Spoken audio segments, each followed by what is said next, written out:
Welcome to this episode of Relationships Turned On. You think it's just a phase, but it's not. My goodness, the amount of couples that have come to me and said this, I thought it would pass, it hasn't. Now, here's a shocking statistic for you. Couples will wait 6 to 7 years before they get help.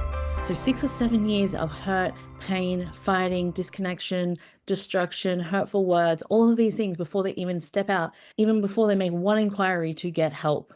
That is a lot of hurt. That is a lot of time. That is a lot of energy to stay in a relationship that is suffering when they could do something about it much sooner. And so a lot of times people will think it's just a phase. Now, sure, there are definitely seasons in relationships. There can be phases of things, absolutely. But what the biggest problem is, as I see, is that it's often not a phase.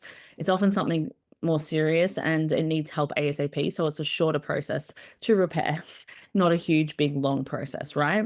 And so I'm talking to anyone today who feels like, is this relationship right now in a phase? Is it a phase? Is it something that's going to last? Are we going to get back on track? Like, I don't know. I'm not sure. Like, I'm questioning all these things. And so if you're questioning all these things, this episode is definitely for you today. I'm going to give you some tips on what to do if you think it's a phase, but it's not, right? And I'm going to talk to you about how you can know those things. So a phase is a couple of weeks, something short term, something that repeats constantly is not a phase, it's a pattern, and that needs support. Something that is ongoing and consistent is not a phase, it needs support. So there's a lot of things that you need to pay attention to around this. And one is stop minimizing the distance. So if you're telling yourself, oh, we're busy, it'll pass, when the kids get older, when this happens, when that happens, it can delay real connection and repair. And if you're constantly saying that, really, to be lovingly honest, it's excuses, right? We're all insanely busy. We all have a lot on. In general, life is a bit crazy, right? It's a bit full on. It's a bit full. So if the disconnection feels ongoing, trust that nudge and do not sweep it under the carpet. Please do not be the couple that waits 6 or 7 years to get support. You can do something now. Here's something I want you to do just yourself. You can close your eyes and I just want you to check in. When was the last time you truly felt seen by your partner? If you are saying a number, if you're saying a year, are you saying 6 months, 3 months, things like that and above, 3, 5, 10 years, whatever, all of these things, get support ASAP. It is not a phase. It's something that needs more support. And the good news is if you do get support, then hopefully it can be a phase and you can move through that really quickly, right? That is the place you want to be in, where you just move through these things really quickly. You get the tools to move through them. Then you've got the tools for if anything else comes up. Inevitably, things do, right? Because of life. Number 2 is you want to pay attention to emotional numbness. If you're not fighting anymore because you're not connecting either, it's not peace, it's disconnection. It's actually most likely building a lot of resentment, a lot of hurt. And numbness in general is a big flashing sign that there are deeper issues than just conflict. There are deeper things here that really must be addressed. Numbness is a big deal and should be addressed. I don't want anyone to feel emotional numbness. It means you're completely checked out. It means a whole bunch of things, right? And so it's really important to actually do something about that, okay? Number 3 is don't wait for perfect timing to talk about it. There is no perfect timing, especially not when you feel disconnected, especially not when this is with kids and stress and exhaustion. The longer you wait, the harder it becomes to have the conversation. So use a soft start like this. Can I share something that's been on my heart? Is now a good time to share something? I've got something that's kind of on my heart. It's been pressing there for a while. I really want to talk to you about it. Is that okay? Don't wait to talk about it. The sooner you address it, the better. Look at what you're avoiding. Now, this is the biggest one. So many people, they might say, well, I don't want to do counseling because I don't want to be seen as weak. I don't want to get support because I want to be seen as like we need it. Or that's only for couples that are at breaking point. Wrong. Just so you know, you're wrong. A lot of couples that are really great come proactively just to see where sometimes we drop a ball or two, or sometimes there's conversations that need to be had and we don't have time and space. We want to have them in a proactive way. We want to learn more tools. So couples come for 100 million different reasons. It's not just they're at breaking point. That's not always why they come to couples counseling. So I just want to put that out there. But not only that, often couples will numb out with screens, with food, with staying late at work, avoiding physical touch, moving in separate rooms. All of these things are not random. There's emotional distraction. They're emotional distancing from one another. So I want you to ask yourself this: what's easier to avoid than to address? So what in my relationship is easier to avoid than address?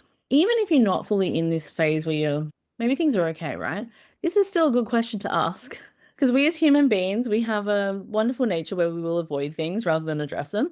So maybe there's something small that should be actually addressed rather than avoided. And that can stop things spiraling in a negative way. So that's actually a really important point, no matter where you are in a relationship, good, bad, in between, anywhere like that. Ask yourself that question: what's easier to avoid in the relationship rather than address? Number 5, and I've kind of said it throughout it, but I'm just going to say it again: get support before it comes a crisis.